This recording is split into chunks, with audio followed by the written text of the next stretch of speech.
वैसे तो मेरे पास कई सारे फ्लावरिंग के प्लांट्स हैं जिन पर मैंने अब तक कई वीडियोस बनाई हैं, लेकिन उनके अलावा मेरे पास कई तरह के पाम के भी प्लांट्स हैं। उनकी लश ग्रीन, एलिगेंट, खूबसूरत अलग अलग शेप्स के पत्तों की वजह से ये मुझे बहुत पसंद आते हैं। तो आइए आज हम बात करेंगे रेवेनिया पाम के प्लांट के बारे में। यूं तो इसका नाम रेवेनिया रेवुलरिस है, पर इसे मैजेस्टी या फिर मैजेस्टिक पाम के नाम से भी जाना जाता है। नमस्कार दोस्तों, सोनियाज वाटिका में आप सभी का स्वागत है।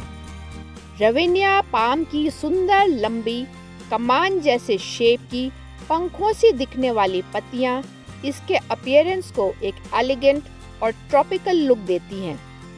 ये ट्रॉपिकल प्लांट मेडागास्कर का नेटिव प्लांट है जो अपने नेचुरल हैबिटेट में 90 फीट तक ग्रो कर जाता है, लेकिन वहीं एक इंडोर प्लांट के रूप में ये 6 से 10 फीट तक ही ग्रो करता है और वो ग्रोथ भी बहुत स्लो होती है। इसी वजह से हम इसे अपने गार्डन या बालकनी कलेक्शन के लिए एक आइडियल प्लांट कह सकते हैं। कई गार्डनर्स जो बिगिनर्स होते हैं रेवेनिया और एरेका पाम में कंफ्यूज हो जाते हैं। इनकी लुक्स काफी सिमिलर है, पर फिर भी बहुत फर्क है। अगर आप एरेका पाम के बेस में देखें तो आपको कई सारे बेबी एरेका निकलते नजर आएंगे, जिन्हें सेपरेट कर हम नए प्लांट्स भी बना सकते हैं। जबकि रेवेनिया पाम का एक सिंगल थिक बेस होता है जिसके बीचों बीच में से नए पत्ते एक एक करके निकलते हैं। मेरे पास रेवेनिया पाम के 2 प्लांट्स हैं जो मैंने करीब 3 साल पहले ही नर्सरी से खरीदे थे और तब से ये एक 14 इंच के गमले में ही लगे हुए हैं। तो आज मैं इन्हें चेक करके देखूंगी कि कहीं ये रूट बाउंड तो नहीं हो गए हैं, क्योंकि यदि ये रूट बाउंड हो गए हैं तो इनमें खाद पानी देना मुश्किल होगा और ये चेक करने का यही सही टाइम है जब इसमें सर्दियों के बाद की ग्रोथ शुरू हो चुकी है। मैंने पहले ही इसकी सॉइल काफी भुरभुरी यानी वेल ड्रेन बनाई हुई थी और इसी वजह से मुझे अब तक चाहे गर्मी हो या सर्दी या फिर बरसात, कोई भी रूट रॉट की दिक्कत नहीं आई। ये अपनी गति से बढ़ता रहा। अब हम इसे गमले से निकाल लेंगे। जब भी कोई पुराना प्लांट आपको गमले से निकालना हो जो कि रूट बाउंड हो चुका हो, तो उसे निकालने का सही तरीका यही है।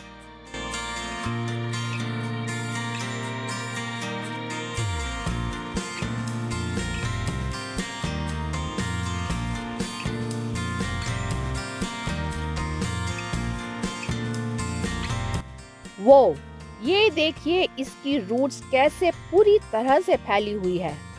चलने को तो ये अभी शायद साल भर और चल सकता था, लेकिन आज मैं इसकी रिपोर्टिंग करूंगी और वो भी इसी 14 इंच के गमले में। क्योंकि मैं गमला वही यूज कर रही हूँ, तो फर्टिलाइज सॉइल के लिए स्पेस बनानी होगी और वो एक्स्ट्रा स्पेस मैं इसकी रूट प्रूनिंग करके बनाऊंगी। इससे पहले मैं इसकी जितनी हो सके एक्स्ट्रा सॉइल निकाल दूंगी।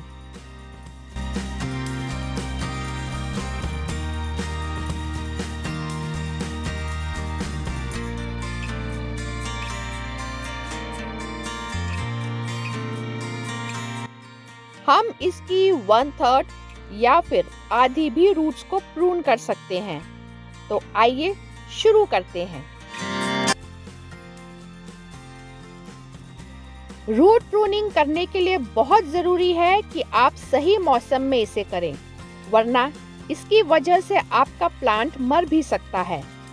किसी भी प्लांट की रूट प्रूनिंग का सही टाइम उसका ग्रोइंग सीजन ही होता है और यूजुअली प्लांट्स का ग्रोइंग सीजन फरवरी से लेकर सितंबर अक्टूबर तक का होता है और इसमें बरसात के भी कुछ महीने होते हैं।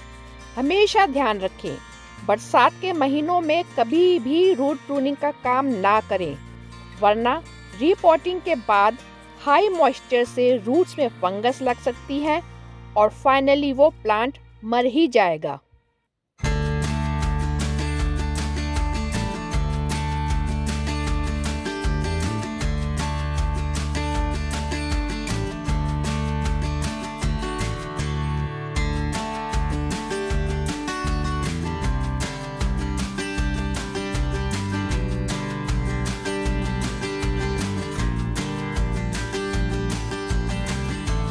ऐसी रूट प्रूनिंग मैंने पिछले साल मिनी मधुमालती के प्लांट की थी। जैसा कि आप देख रहे हैं, ये बिल्कुल हेल्दी है और अब फ्लावरिंग पर भी आने वाला है।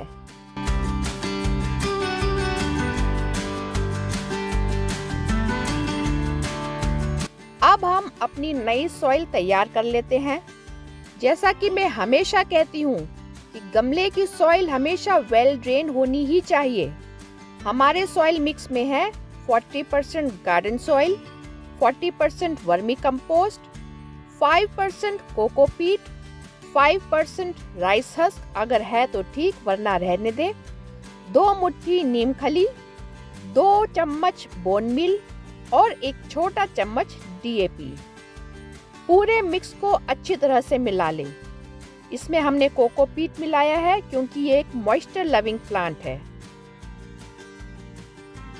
ये सॉइल मिक्स हमारे प्लांट की रिक्वायर्ड pH को भी मेंटेन रखेगा, जो कि 5 के आसपास होनी चाहिए।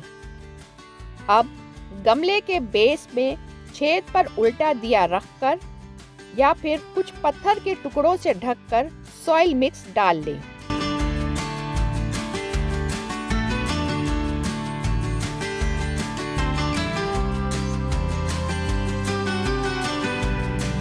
अब इसमें अपना रूट प्रून्ड प्लांट रखें। इसे अब बाकी बची सॉइल से भर दें।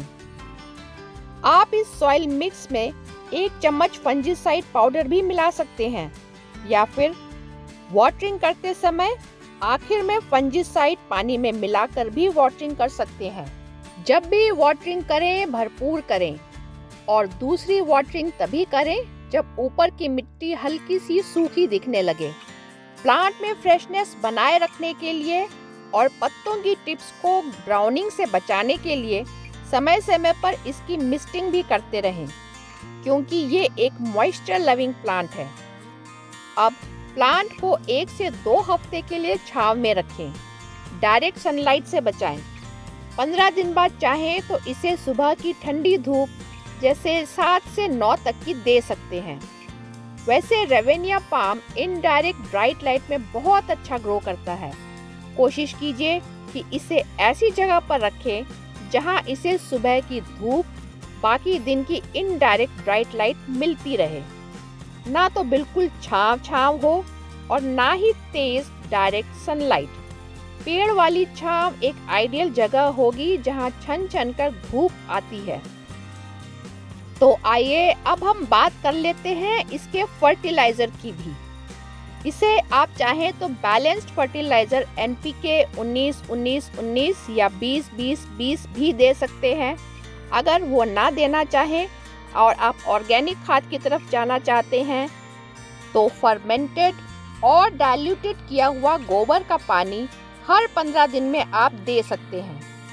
इसे मैग्नीशियम बहुत पसंद है, तो उसके लिए आप इसे एप्सम सॉल्ट यानी मैग्नीशियम सल्फेट का पानी हर 15 से 20 दिनों में दे सकते हैं।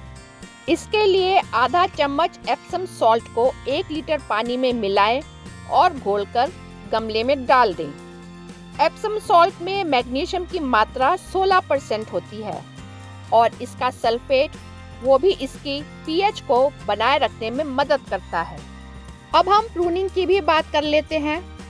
पाम्स में प्रूनिंग की ज़्यादा ज़रूरत नहीं पड़ती, पर हाँ, जब भी इसकी पुरानी लीफ येलो या ब्राउन या फिर किसी वजह से डैमेज हो जाए तो उसे बेस से काटकर अलग कर दें। आई थिंक अब हमने रेवेनिया पाम के केयर के सारे टिप्स कवर कर लिए हैं, पर इसके बाद भी यदि कोई पॉइंट छूट गया हो या आप मुझसे कुछ पूछना चाहें तो कमेंट बॉक्स में अपने क्वेश्चंस जरूर लिखें। अभी जो आप देख रहे हैं ये रिपोर्टिंग के 1 महीने बाद का वीडियो है। प्लांट अब इस्टेब्लिश हो चुका है और न्यू लीफ ग्रोथ पर भी आ चुका है, यानी प्लांट की रूट प्रूनिंग के बाद रिपोर्टिंग सक्सेसफुल रही। और इसके साथ ही आप प्लीज़ मेरे वीडियो को लाइक करें और मेरे चैनल को सब्सक्राइब भी ज़रूर करें और अपने गार्डनर दोस्तों के साथ इसे शेयर भी करें। वीडियो को अंत तक देखने के लिए धन्यवाद।